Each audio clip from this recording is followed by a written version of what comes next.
Welcome to Chronic Combat Conversations, a live look at our best bets, picks, and predictions for UFC Vegas 26, Rodriguez versus Waterson, with your hosts, TV Scouting MMA and The MMA guru back once again for a interestingly put together card.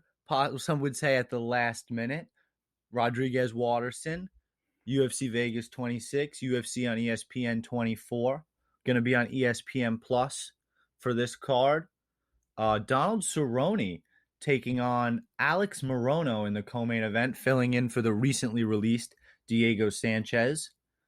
Fight I'm most looking forward to would probably be either Neil Magny versus Jeff Neal, the Battle of the Neils, or Diego Ferreira versus Gregor Gillespie. I mean, those are some awesome fights. yeah, this is going to be a hell of a card as far as entertainment value goes. As far as the names go, maybe not too much here, and some of the names we do know may have not made their best impressions in the UFC so far. But I think it can make for a fun night of fights. Yeah, I mean, when you have Maurice the Crochet Boss Green and Rodrigo de Lima on your main card, you know that it's a tough night on some level. Yeah, so like you said, it got put together a little last minute. We're sitting here this weekend talking about how there's nothing posted on UFC stats or ESPN Fight Center besides Tafon the Don Chukwi and versus Jun Young Park, and we're sitting here trying to figure out, all right, so how are we going to get down to scouting this week if we don't really have anything solid besides Tapology out there? And it's certainly helpful, but it's a little difficult when you're trying to pour over the stats. So there's definitely a few fights on here that we probably won't spend too much time on, but we do have a few interesting insights up and down the card, so I don't want to skip over too much. But yeah, I'd say let's get right down into breaking this down. 100%. No time to dilly dally. To start off the card, we have what's probably sure to be an exciting fight: Christian Aguilera versus Carlston Harris. Aguilera is going to be a good amount shorter, looking about 3 inches shorter, but I don't have any height or any reach or leg reach on Harris. He's going to be 4 years older than Aguilera, so I'll definitely be looking at the face-offs for this fight. Just kind of looking into the backgrounds, Harris has, it seems like a grappling heavy background. He beat Michel Pereira in the past, so that's something on his resume that was all the way back in 2015. But Aguilera, he comes into the UFC, starches Anthony Ivy in the first round in his debut. Very impressive. And Brady, was able to submit him in the Can't second knock a round. loss to Sean Brady, who's Yeah, unbelievable up and comer out of Philly. definitely. So you see, that was his first career submission loss. And it'll be a little difficult for Harris to get this BJJ brown belt out of there, especially if you're not quite on the level of a Brady, where it took him, into the second round to really make it happen. So me, I don't know about Yeah, this one. listen, I think that there might be a small recency bias with with Aguilera because I mean I feel like this fight should be like even money. I know that there's probably going to be an interesting size discrepancy, like you said, so I'm really interested to see what weigh-ins look like. But I don't know, there is something about Aguilera at a significant dog odd that is interesting, at least in my degenerate head. I don't think that this is a fight that I want to play. The first thing that did maybe come to my head, if I really was going to place a bet, would be the fight not to go the distance or like a round prop. But I mean, they're seeing that fight not to go the distance is minus 144. The under over at 2.5 is plus 116, minus 148, and the over under at 1.5 is minus 177 over and plus 130 under 1.5. I mean, you know what I mean? It's just it's really dicey. Like they think it'll go over 1.5, but it probably won't go over 2.5.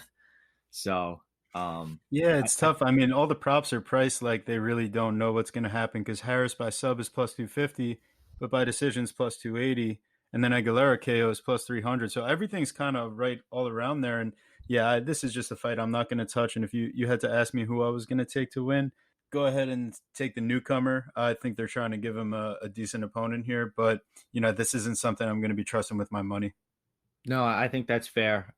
If I had to give a specific play, I think it's the fight doesn't go the distance and you pay the chalk. But I I'm not sure who I'm picking at this point. It will be way independent. I just want to see how they look, especially with a debut fighter who I don't really know how he looks. Bring us right along to our next fight. This one, I feel like I do have a pretty solid play on. We have Tafan Chukwi versus Jun Young Park. This fight will be taking place at the middleweight division.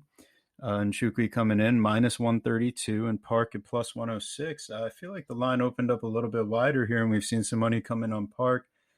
So I think looking at this fight, I definitely was more impressed with Tefan Nchukwi in the stand-up, and I think he is extremely strong and going to be difficult to grapple.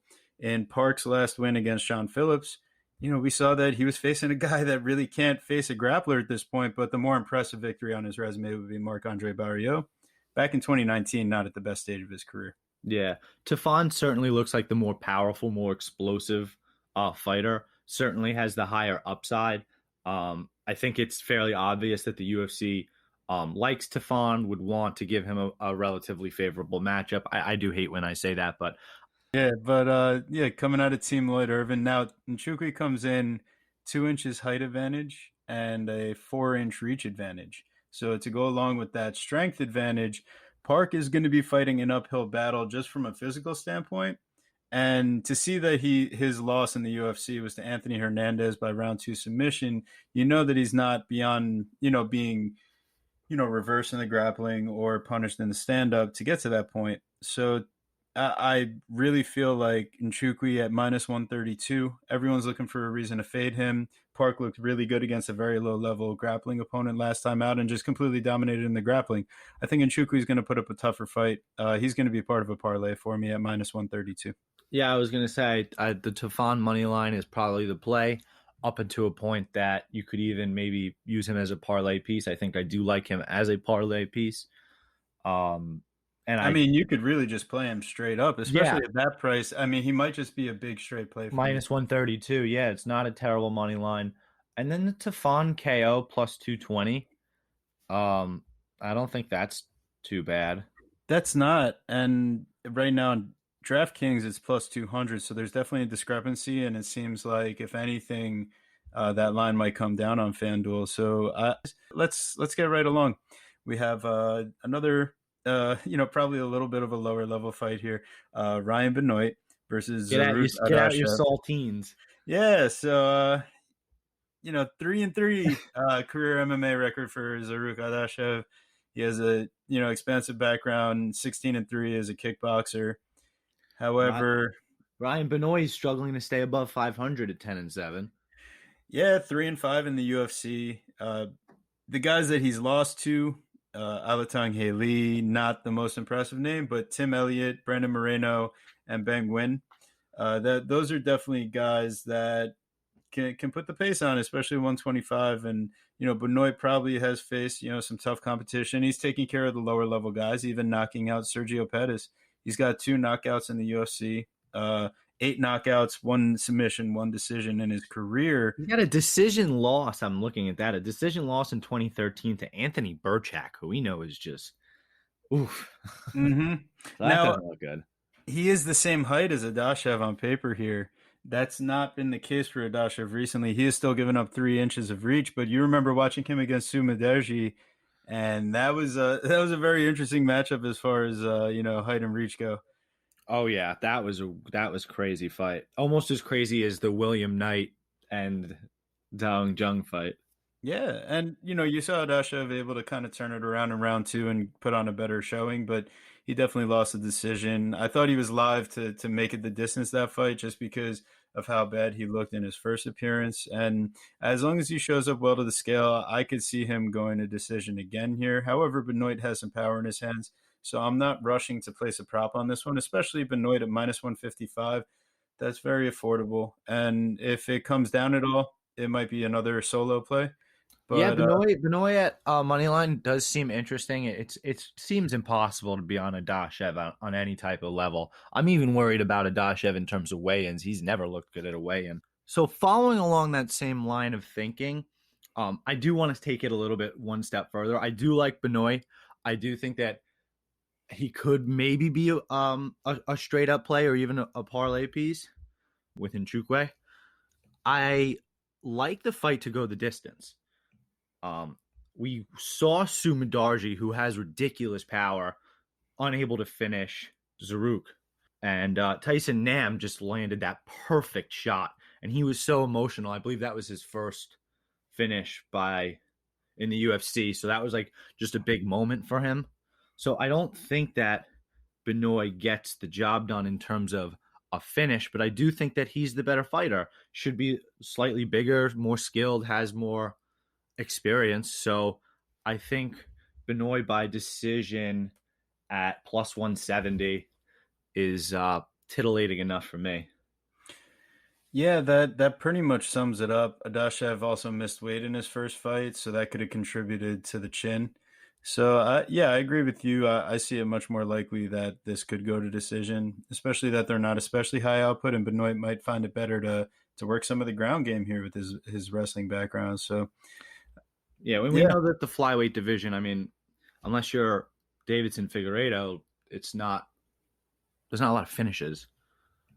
yeah, and thankfully these lines were a little bit closer, not so wide, so it's a little easier to swallow a straight play Speaking because of a wide yeah. line, Yeah, so getting to our next fight, someone that, I'm really interested in playing, but as we said, a really wide line. We have Ludovic Klein coming in against Michael Trezano, minus 250 for Klein, Trezano plus 195.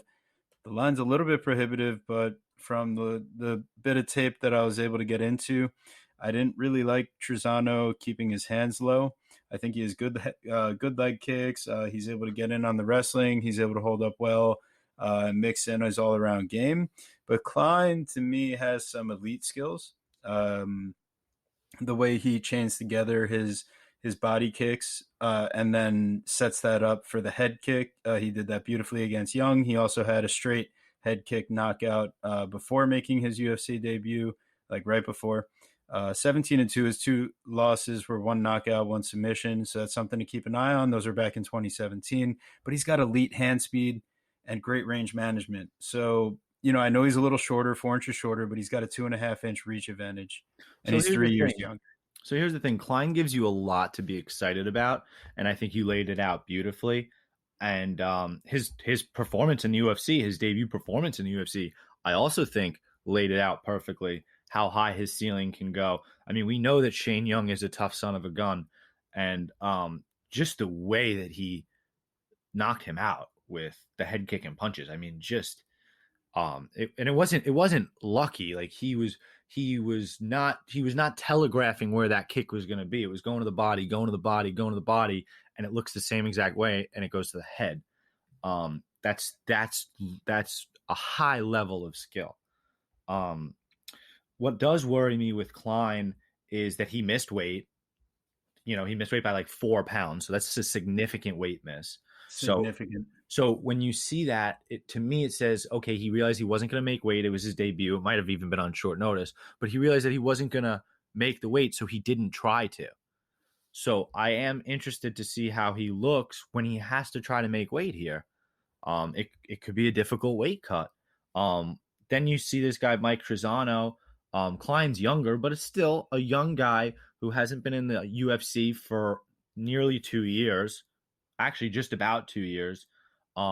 Has his loss to Grant Dawson, which you can't fault at all, and he beat Luis Pena by split decision in 2018.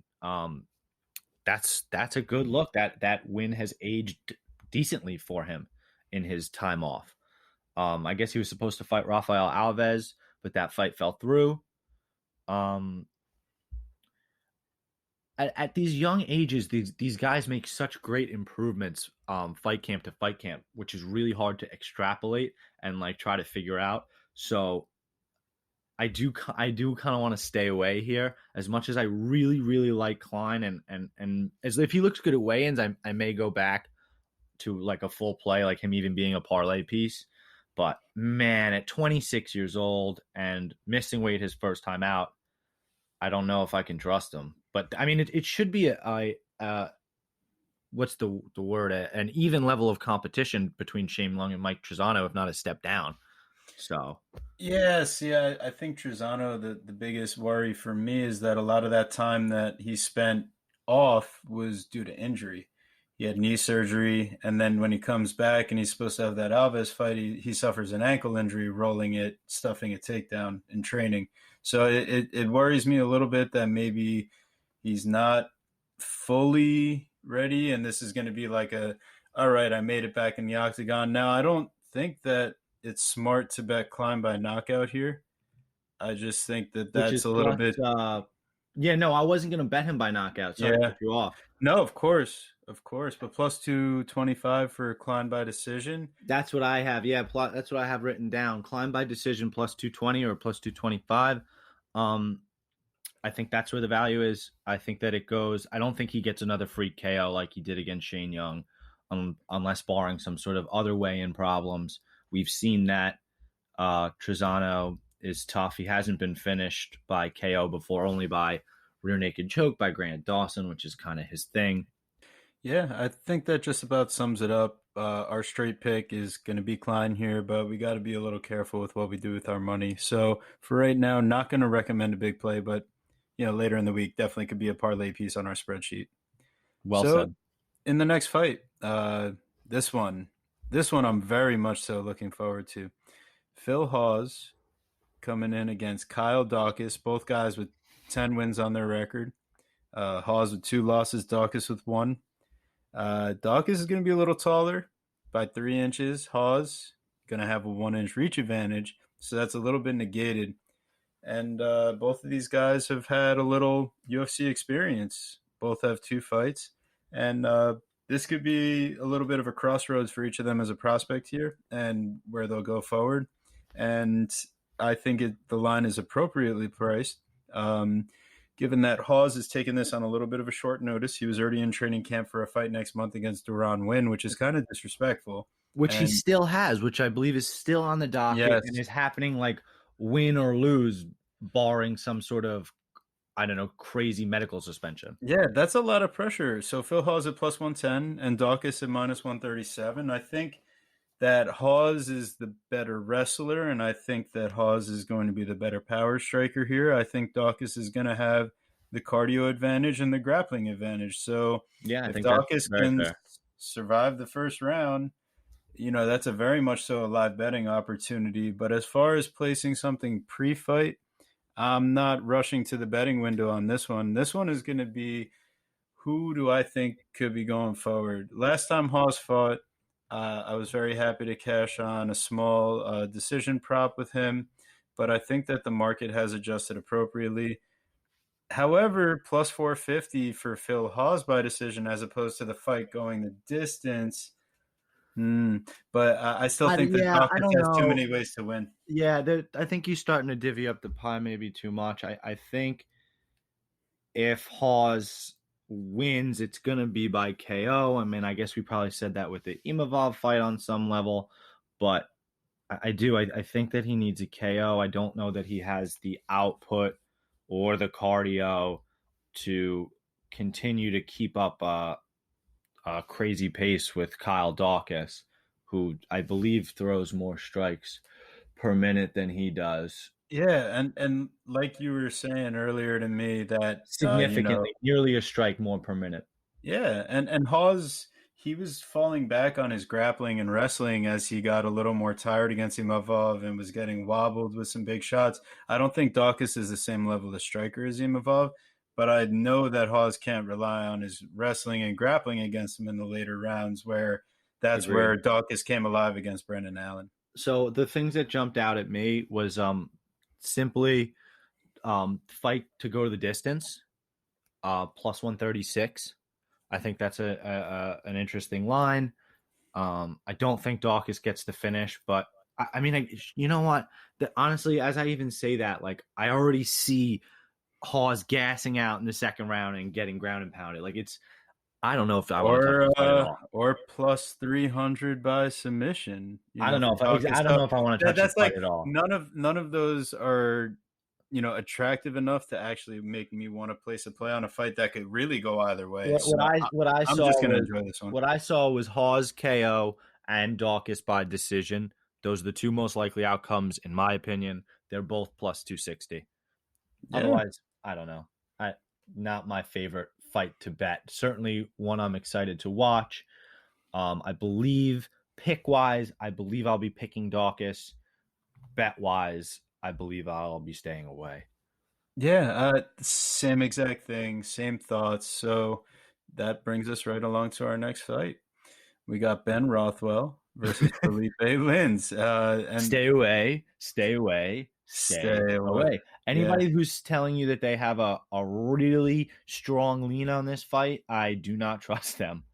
I That just might be don't. someone you want to refer to like a Or they Gamblers have or they Anonymous. have inside information of some sort.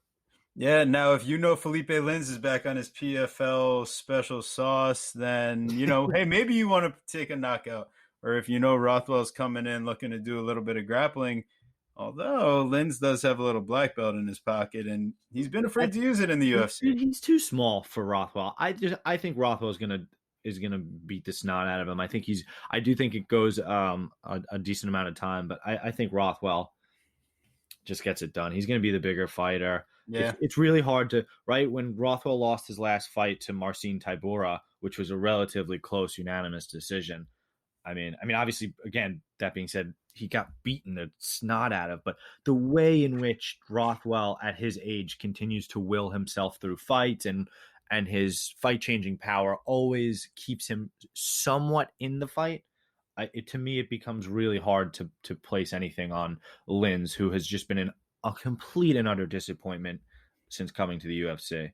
You summed it up well with Rothwell, and he probably is the side, and that's kind of where the market's leaning at minus 118, Lens minus 106, and me, and like we said immediately when we talked about it, stay away. So, Stay away. yeah, so Sure. right to the main card, right? Here we are. 2-inch reach advantage for Rothwell, too. So I like Yeah, that. yeah, that's solid. And he's going to be beefier. I mean, it's Big Ben. Beefcake. So now that brings us to the main card, right? The best looking fight of the evening.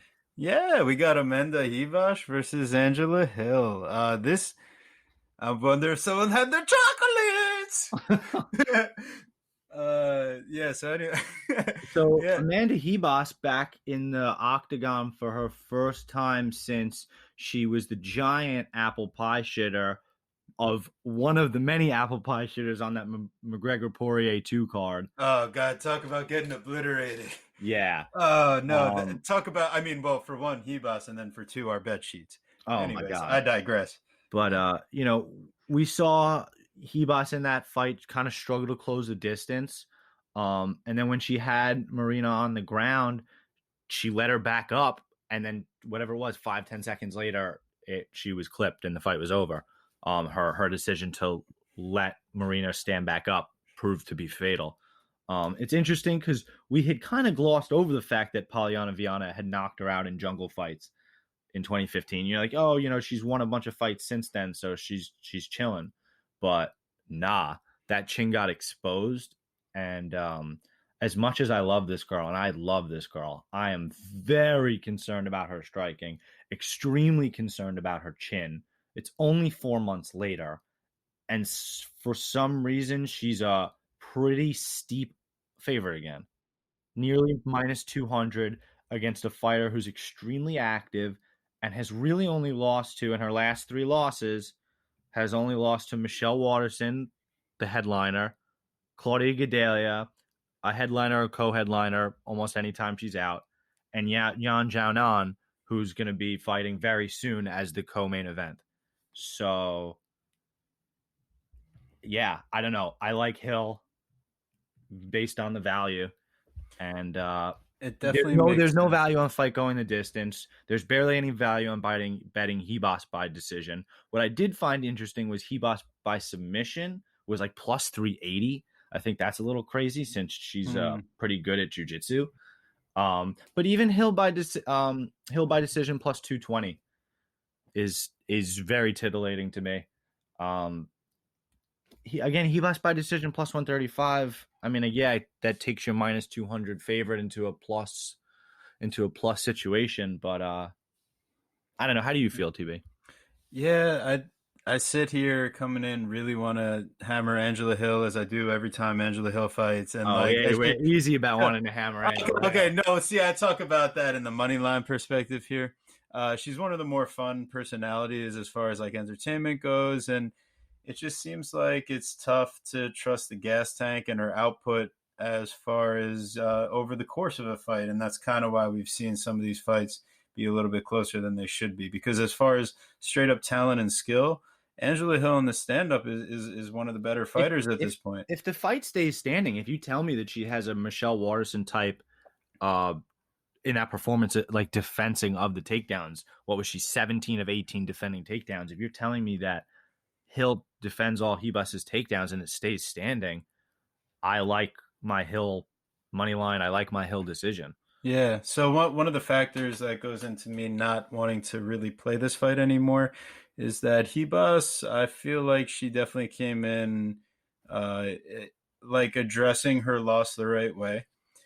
Second, I do think that this is going to be a very different fight as far as the size goes. Mm-hmm. Hebus was giving up a lot of size in the last matchup, and she gave up a lot of energy in the first round, holding Mahina Rodriguez down. And then, as she's sitting on the stool, she looks a little bit tired. And then she gets out there in the second round, and she doesn't even really go for the takedown as much. And then she's getting popped and dropped, and Herb Dean is over there catching, Oh my god, I oh, forgot that fight got stopped twice. That's so funny. yeah. So okay, that was definitely bad, and I'm glad that Herb stopped it after her getting like hit two more times, like once again, pretty badly. But okay, so then Hebus, she's going to be an inch taller, 1.5 inch reach advantage. She's going to be 9 years younger.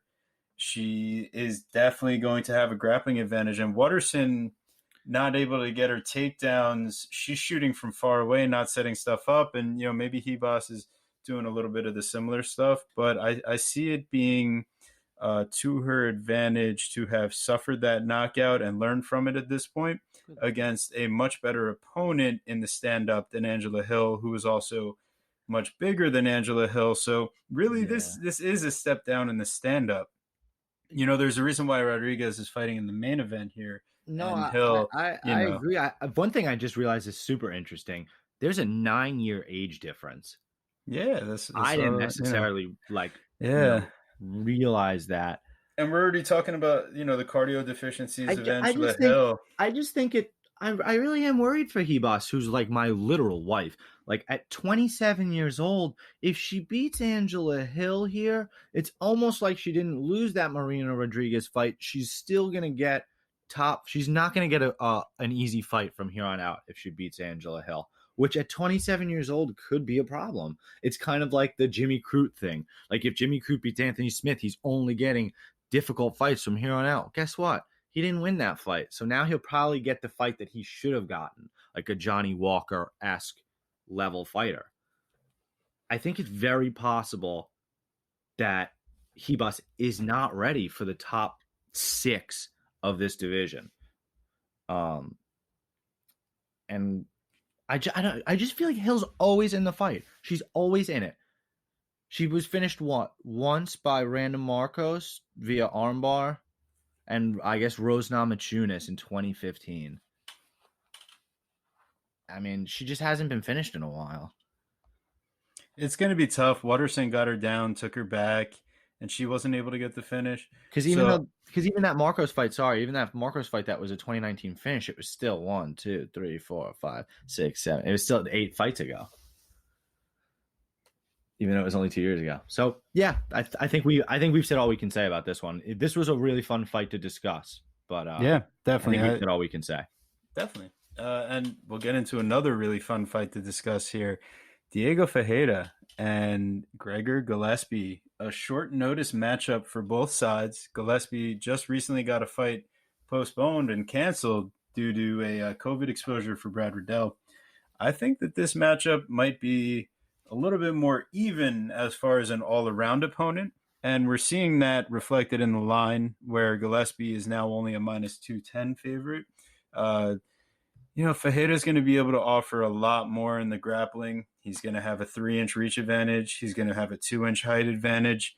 But one thing that you notice in the Dariush fight is that Fajeda is not going to have a wrestling advantage. Yeah, And if once there's one once thing Fajeda's on Gillespie his can do, once Fajeda's on his back, and you have somebody with good wrestling pressure on top, he really does struggle to get up. And Gregor Gillespie is one of the best in UFC history in terms of top pressure, top control.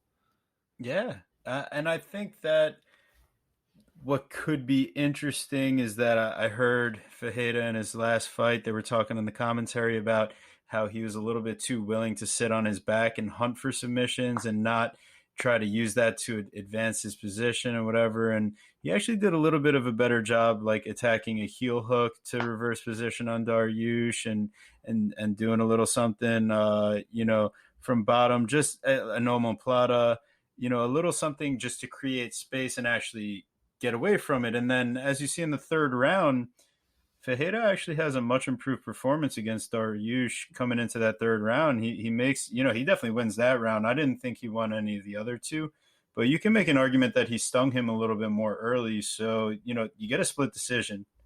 Fajeda was definitely controlled 7 minutes of that fight, and he was definitely taken down every round. But in the last round, it was only one time out of 5 attempts. It was And that last round was much closer. I think if you're being generous or fair or whatever you want to be, I think you could go 29-28 Dariush, but otherwise I think the split decision was a little egregious. yeah, so along with someone else that I probably shouldn't be putting into a bet, I still want to bet Gillespie here, so I'm gonna parlay him with Ludovic Klein. Yeah, We I was gonna say I do like Gillespie here. I don't listen. Gillespie'd have to get caught in a triangle. He'd have to get Yeah, caught in a submission. That's how he or loses. And knocked on the feet, I don't yeah, I don't think that he's gonna get but knocked that's on the not feet really what's gonna because happen, right? because if you want to what But I said, but that's not really what's gonna happen, Yeah, right? no, I don't think that. I mean, because again, I don't think it's so easy to just say, "Oh, Gillespie got knocked out in his last fight. He's chinny." Bro, did you see that overhand right to head kick? That was as textbook, as perfectly executed, as clean of a strike as you could possibly throw. I mean, that was like Mortal Kombat. Finish him, just unbelievable finish from Kevin Lee. Yeah, just to put into perspective, that's what made me bet Kevin Lee against Chucky Olives. That's how impressive it was. Yeah, I mean it was so impressive, but and he's taken plenty of time off. So to write him off as chinny now, I just think is so unfair. So I don't see Fahea having the ability to finish him on the feet. He's not a volume guy, so I don't think he's going to be in top control. I don't think he's going to have the volume of strikes from any of these positions. I don't know. I don't see how Fajeda wins it. I mean, I do see it. It would be a submission or decision, but I don't think it's as likely. So I do really like Gregor Gillespie here. I think he could be a parlay piece. Yeah, I'll put him together with Klein plus I 107. also wrote down Gillespie by decision plus 105, Okay. which is Yeah, that's very like solid. we say, you're able to take a decent chalk price and you're able to put a little plus money on it. Yeah, I think we could see some fights go the distance here. So it sounds like we're both on Gillespie, and let's And get on to the. the fight to go the distance itself is minus 210. So I think it's fairly obvious where everybody thinks the fight's going to go. So if you really like Diego Fajeda, I think plus 350 by decision is like a huge steal. But I again, I completely don't. agree with that. Yeah, but again, that's not where I'm betting. So barring some sort of weight cut craziness. All right. Well, hey, you want to talk some crazy submission props? Let's get into this next grease fest. Maurice Green versus Marcos Rogerio de Lima. Oh man, this one I'm not Stay as excited for. away. Stay away. However, if you are a complete degenerate, boy oh boy, do I have the play for you. Hit me. All right, so you look at their records. De Lima UFC career is 6-5. How has he lost all 5 of his fights? Can you tell me? Submission?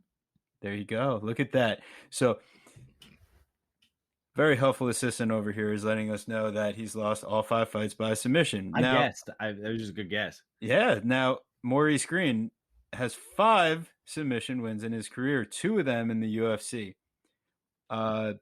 You're telling me I could get submission by Maurice Green at plus 500? Is he really plus 500 by submission? Yeah, that's worth a Yeah, couple that's dollars. crazy. Listen, I'm not placing a huge bet on it, No, but come yeah, on, I like if wrote. That's so funny. In my notes, I wrote Green by finish plus 305. yeah, listen, I mean a heavyweight fight, especially such a, I mean 6'7" versus 6'1", 82-inch reach versus 75-inch reach. Anything can happen in that regard.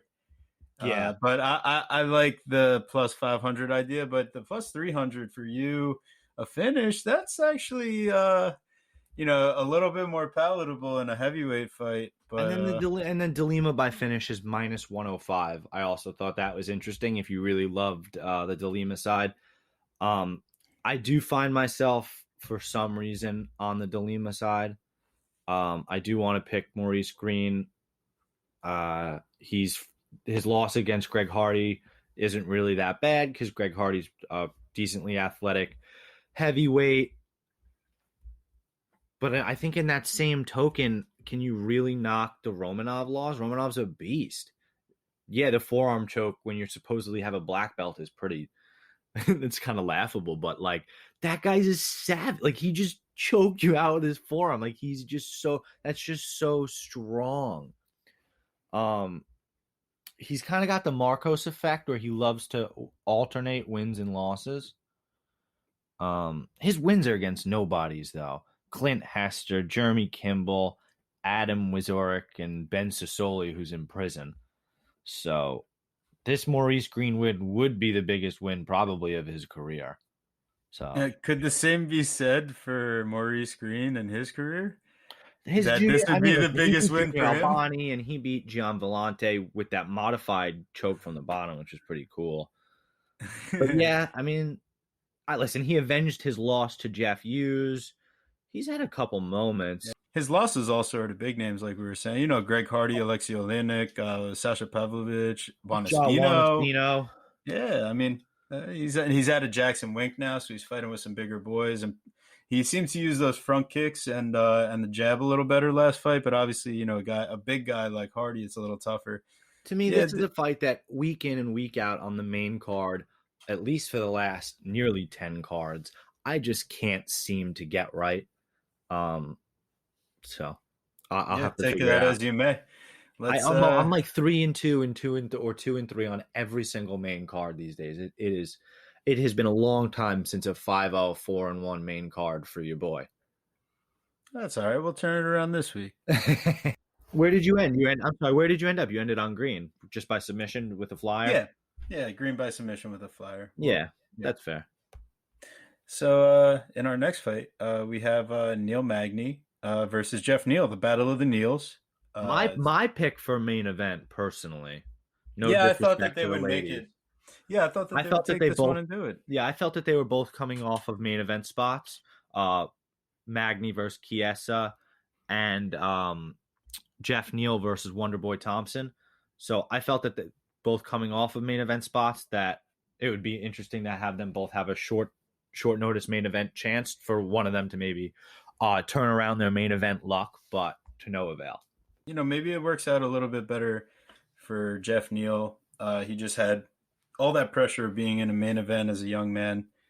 He's still 3 years younger than Neil Magny, but it feels like Neil Magny's been in here forever. Jeff Neal 5-1 in the UFC. Neil Magny 17-7. So there's definitely a big discrepancy as far as experience goes. And yeah, so I think that if we see this fight start to extend and play out, Magny can maybe start dictating his pace. But I just think that Neil is going to be able to bring pressure as far as his athleticism, his power. He is going to be giving up some size and some reach, but I think he makes up for that in some athleticism. And Magny always has a height and reach advantage.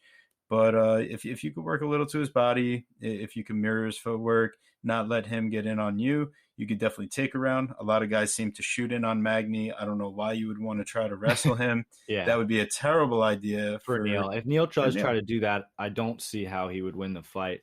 There is something about Magny at a dog price that is it's making me very, very hard to say no. As much as I may end up on Jeff Neal, this is a fight that I'm still quite undecided. Unfortunately, I do have a bet though. I do think the fight goes the distance. Fight to go the distance minus 132. I do like that. It's a little chalky.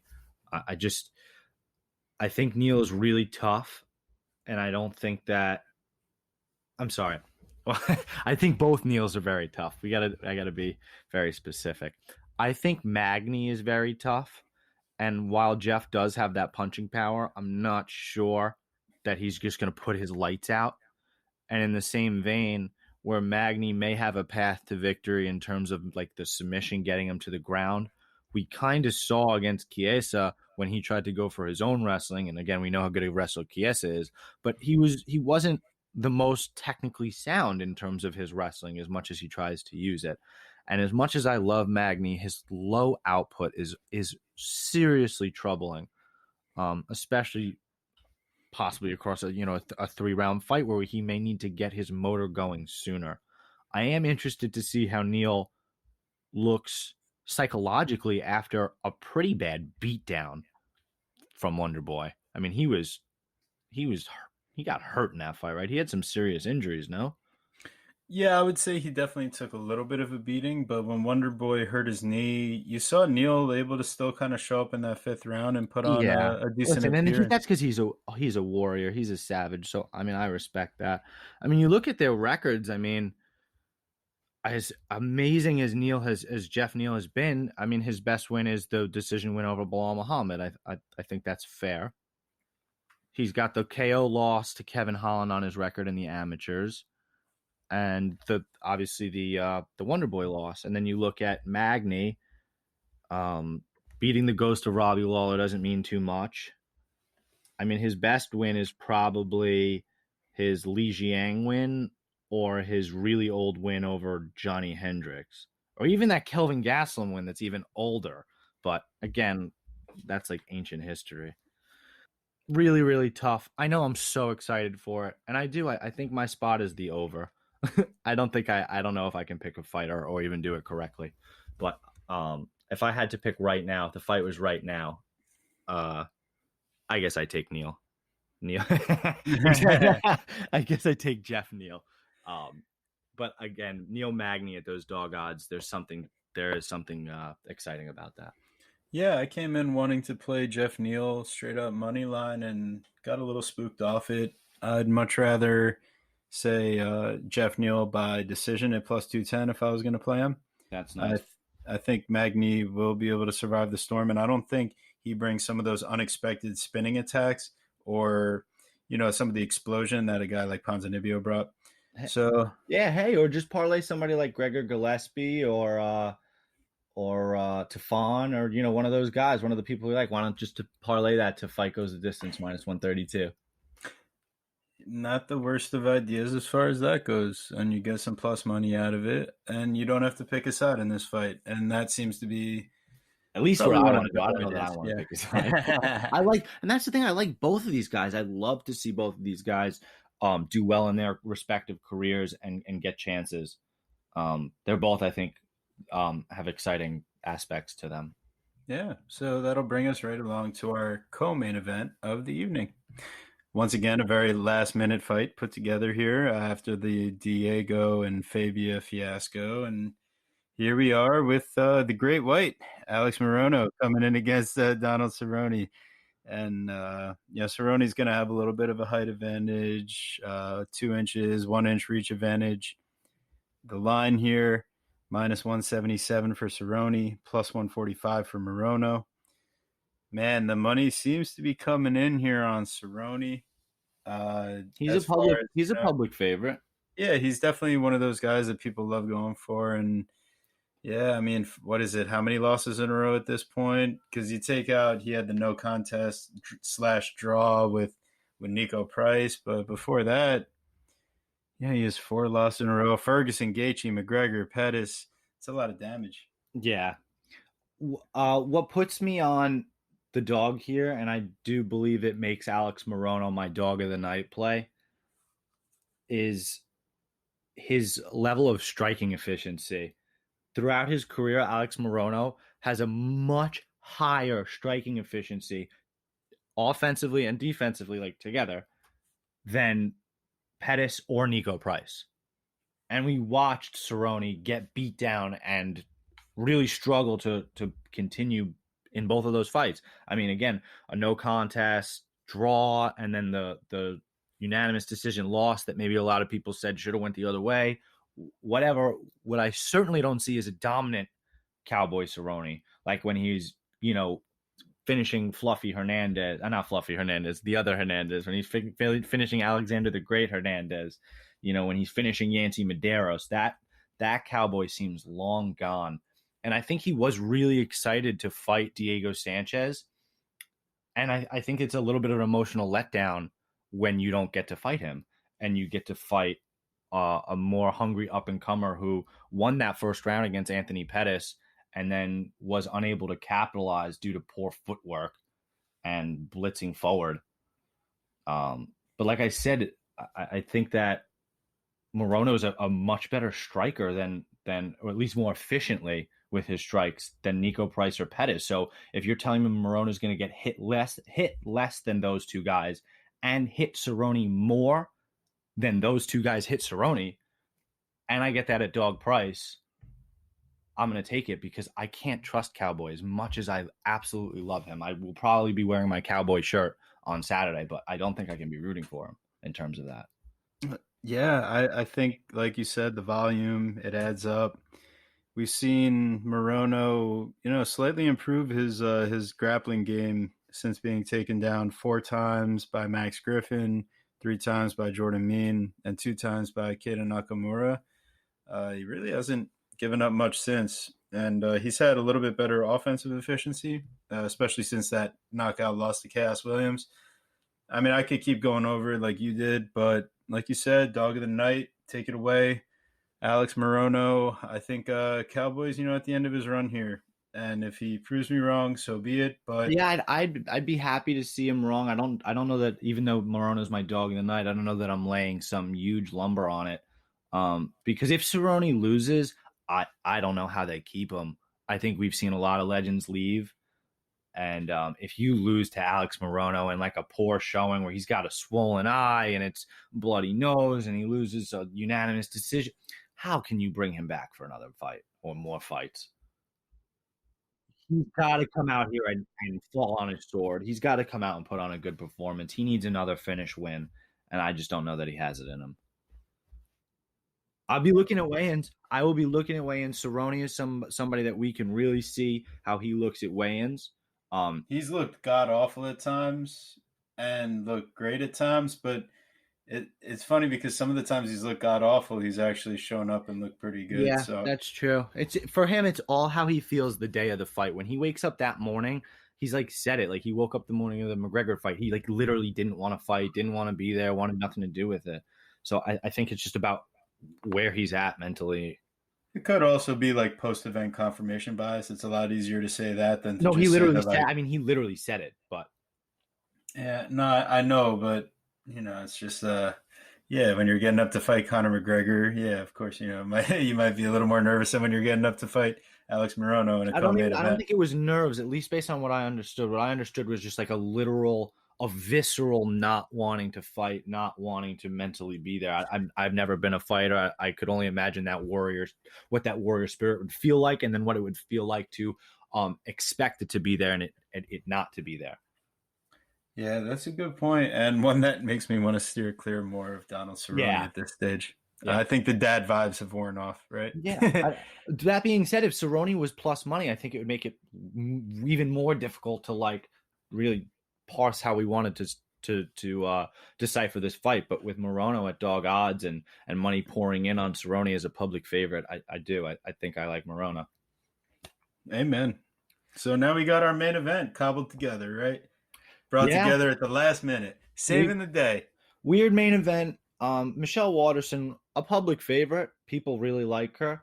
I really like her, the karate hottie, and Marina Rodriguez, who's had a very up and down career, but obviously coming off the best win of her UFC career, right, against Amanda Hebas. Yeah, and for someone to have 2 draws on their record, tells you a lot because she had a draw to start her career in the UFC with Randa Marcos, and she had a draw a year later with Cynthia Calvillo. And you know what the common theme was? Wrestling. She loses 10-8 in a round and then comes out, puts on an absolute fucking show, styles on him on the feet, wins the next 2 rounds, and then walks away with a draw. So she was undefeated for a while. And then And then and how about Carla that split Esparza. decision loss to Esparza, the wrestler? Yeah, and there you go. And that's why I almost wanted to bet a draw in that fight. And look, a split decision. How close would that have been, right?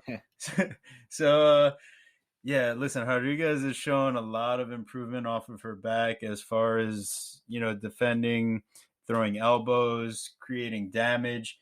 But, Waterson isn't someone that's going to be like Esparza and shoot for a heel hook and take some damage and stuff. Like, she's going for the back. But Waterson's also got to get there, and she's not the most efficient wrestler. Rodriguez has shown to be, at least The improving problem that she's with not her the most defense. efficient wrestler is that she struggles to make people pay for her striking. She's striking from miles away, so you're then telegraphing your takedown as you move in. She's got no short range striking game. Everything is long range striking. That makes a lot of sense. She throws a lot of kicks, a lot of front kicks, karate, like we're saying, a lot of stuff that works from distance. But if you go from throwing kicks and elevating your legs to shooting forward, leaning, going for a level change and a takedown, yeah, she definitely telegraphs it, and she comes out and throws these wild combinations up top. But it's almost like, old friend.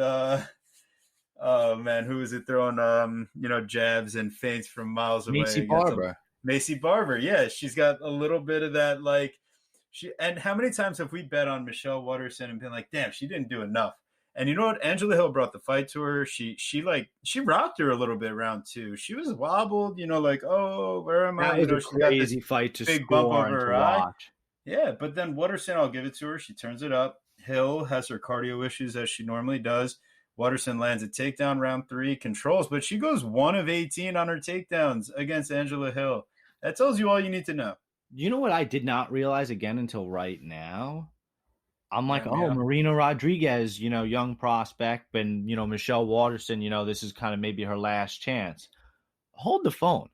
Michelle Waterson, yes, 35, but Marina Rodriguez, 34? What? Very true. And What? She's yeah, 34. She's just as old. So while I'm wondering and worried that this could be her last ride, Michelle Waterson, you lose this, there is no more climbing to the top. There is no dreams of mom champ. There is no Joanna or Carla Esparza rematch. Like none of that.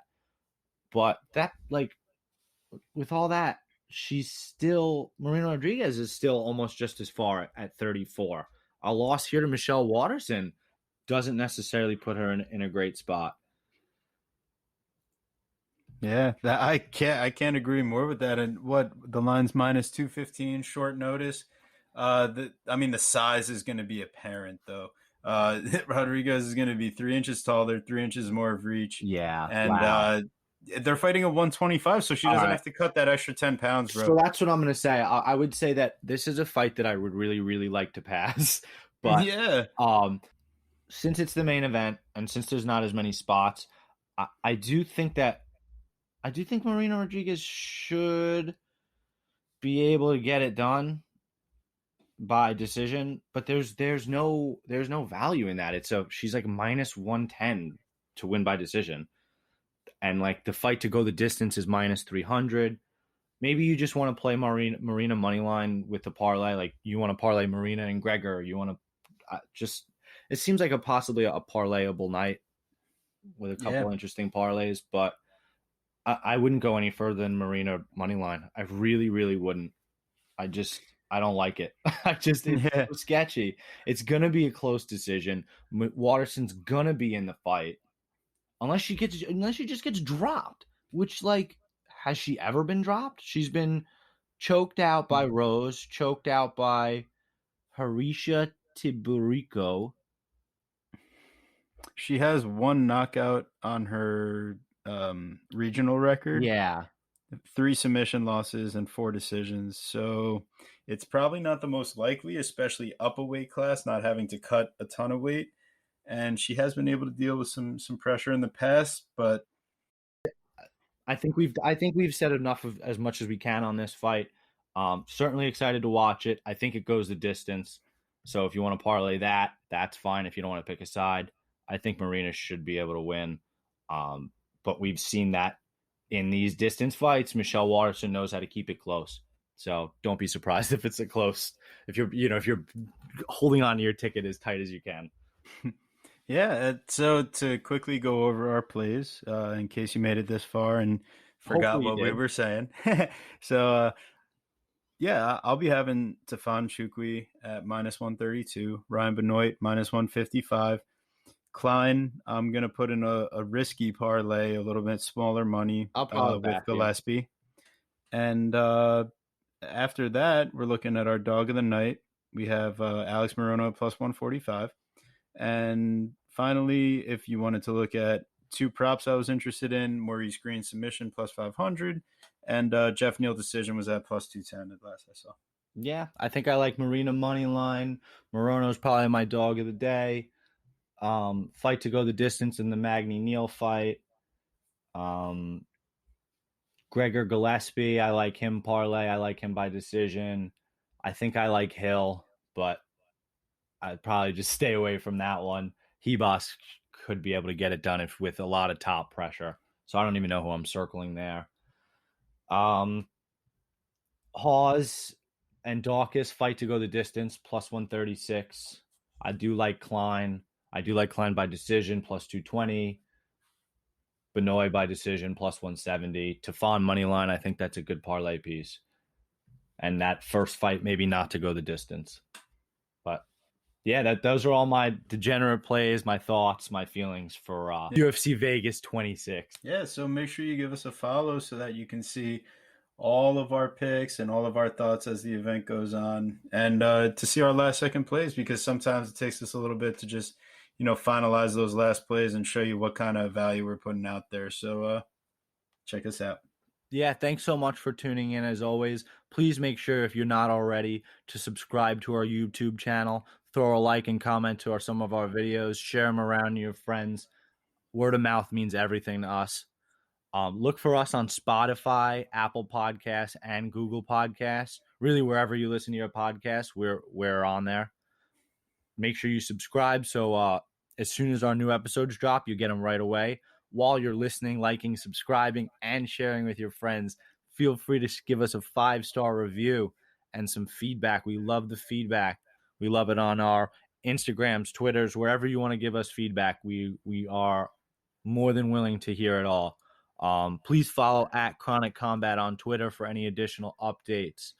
TB Scouting MMA on Instagram, Twitter, Verdict, and Tapology for my wonderful co-host. And for now, _MMA Guru is where you will find me on Instagram, Twitter, Verdict, and Tapology. Thank you so much for tuning in, and we will see you next week for UFC 262, Chandler versus Oliveira. Oh my goodness, am I excited for that one. See you then.